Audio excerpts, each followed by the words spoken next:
abundance of fish to each family. He is then taken into each house in the village, where fish, brandy, and so forth are offered to him.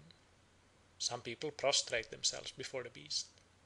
His entrance into a house is supposed to bring a blessing, and if he sniffs at the food offered to him, this is also a blessing. Nevertheless, they tease and worry, poke and tickle the animal continually, so that he is surly and snappish. After being thus taken to every house, he is tied to a peg and shot dead with arrows. His head is then cut off, decked with shavings, and placed on the table where the feast is set out. Here they beg pardon of the beast and worship him. Then his flesh is roasted and eaten in special vessels of wood finely carved. They do not eat the flesh raw nor drink the blood as the Aino do. The brain and the entrails are eaten last, and the skull, still decked with shavings, is placed on a tree near the house. Then the people sing and both sexes dance in ranks, as bears. One of these bear festivals was witnessed by the Russian traveller L. von Schrenck and his companions at the Gilyak village of Tebak in January 1856. From his detailed report of the ceremony, we may gather some particulars which are not noticed in the briefer accounts which I have just summarized. The bear, he tells us, plays a great part in the life of all the peoples inhabiting the region of the Amur and Siberia as far as Kamchatka, but among none of them is his importance greater than among the Gilyaks. The immense size which the animal attains in the valley of the Amur, his ferocity whetted by hunger, and the frequency of his appearance, all combine to make him the most dreaded beast of prey in the country. No wonder, therefore, that the fancy of the Gilyaks is busied with him and surrounds him, both in life and in death, with a sort of halo of superstitious fear. Thus, for example, it is thought that if a Gilyak falls in combat with a bear, his soul transmigrates into the body of the beast. Nevertheless, his flesh has an irresistible attraction for the Gilyak palate, especially when the animal has been kept in captivity for some time and fattened on fish, which gives the flesh, in the opinion of the Gilyaks, a particularly delicious flavour. But in order to enjoy this dainty with impunity, they deem it needful to perform a long series of ceremonies, of which the intention is to delude the living bear by a show of respect, and to appease the anger of the dead animal by the homage paid to his departed spirit.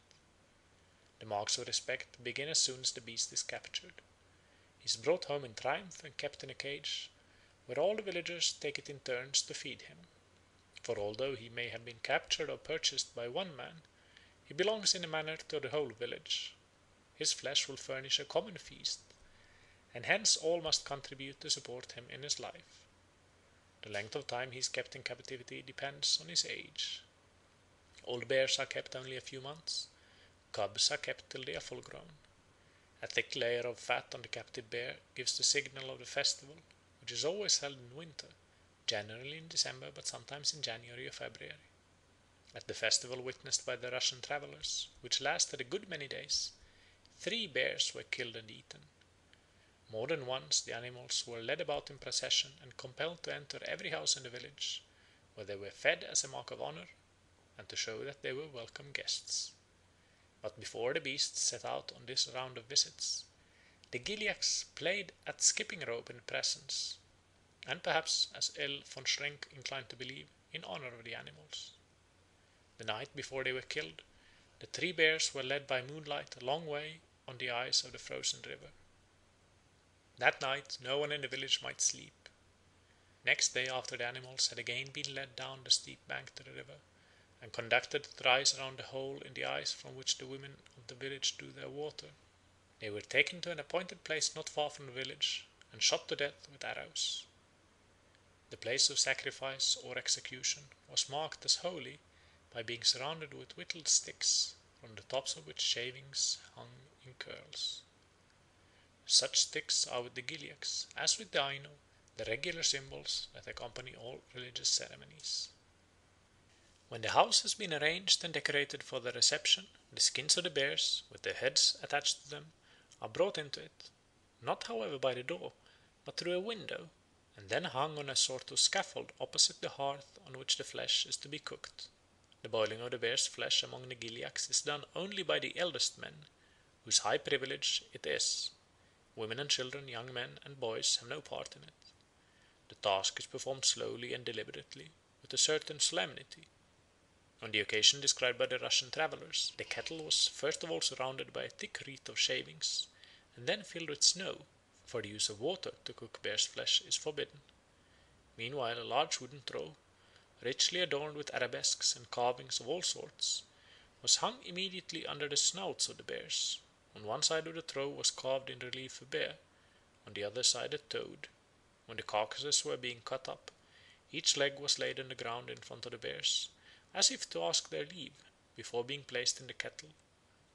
When the boiled flesh was fished out of the kettle with an iron hook and set in the trough before the bears, in order that they might be the first to taste of their own flesh. As fast, too, as the fat was cut in strips, it was hung up in front of the bears, and afterwards laid in a small wooden trough on the ground before them. Last of all, the inner organs of the beasts were cut up and placed in small vessels.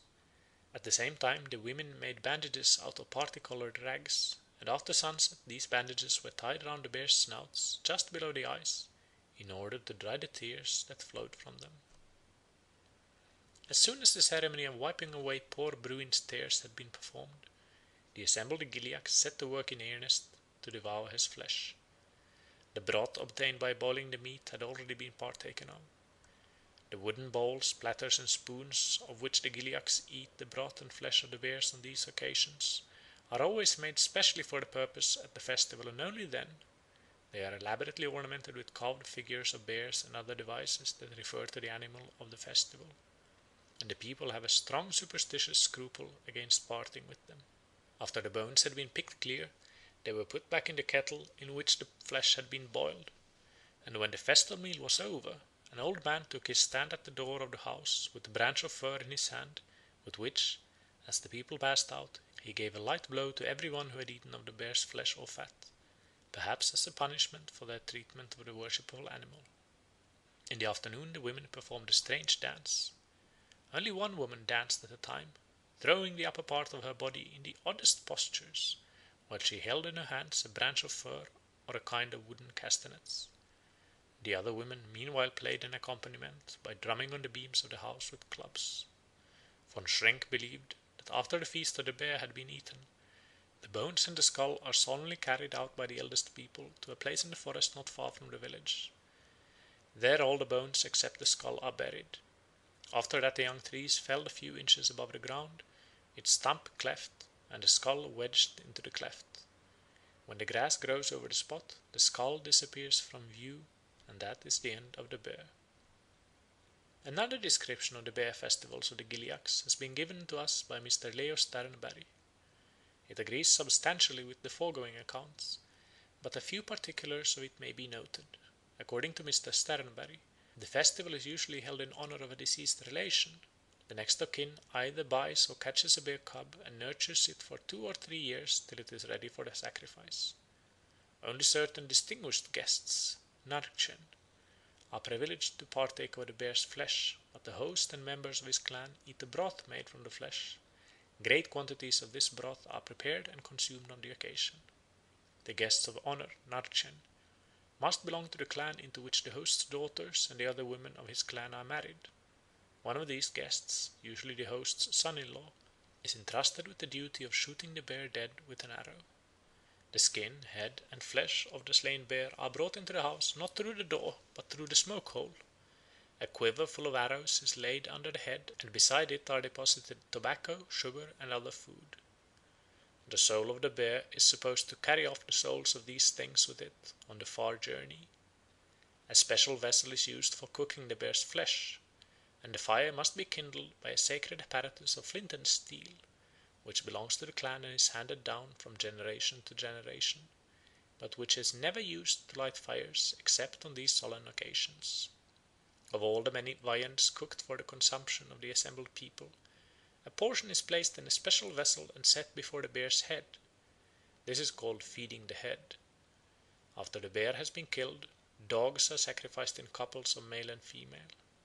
Before being throttled, they are fed and invited to go to their lord on the highest mountain, to change their skins, and to return next year in the form of bears.